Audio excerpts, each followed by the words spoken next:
ফিলিস্তিনের হামাস 2 বছরের বেশি সময় ধরে নিজেদের ভূমি রক্ষায় লড়াই চালিয়ে যাচ্ছে। আধুনিক অস্ত্রশস্ত্র ও বিপুল সেনা দিয়ে আক্রমণ করেও ইসরায়েল তাদের যোদ্ধাদের হারাতে পারছে না। উল্টো হামাসের প্রতিরোধে ইসরায়েলি সেনাদেরও বড় ক্ষয়ক্ষতি হচ্ছে।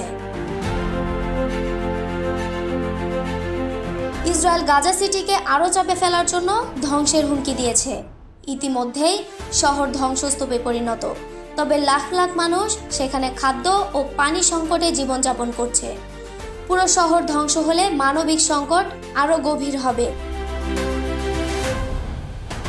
হামাস 60 দিনের যুদ্ধবিরতি এবং অর্ধেক বন্দী মুক্তির প্রস্তাব নিয়ে আলোচনা করছে, কিন্তু ইসরায়েল নতুন করে হামাসকে আত্মসমর্পণের শর্ত দিচ্ছে। হামাস নেতারা জানিয়েছে, কোনো চাপের মুখে তারা আত্মসমর্পণ করবে না। ইসরায়েল সতর্ক করেছে, শর্ত মানা না হলে গাজা সিটি সম্পূর্ণ ধ্বংসের মুখে পড়বে।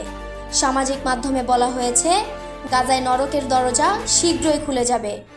বিগত 2 বছরে রাফা ও বেইত হানুন শহর পুরোপুরি ধ্বংস হয়েছে। জাতিসংঘ ও আন্তর্জাতিক মানবাধিকার সংস্থা বারবার সতর্ক করেছে, নতুন হামলা শিশু ও নিরীহ মানুষের জন্য ভয়াবহ মানবিক বিপর্যয় ডেকে আনবে। বর্তমানে প্রতি 3 জন শিশুর 1 জন অপুষ্টিতে ভুগছে, তাই পরিস্থিতি আরও গুরুতর হতে পারে।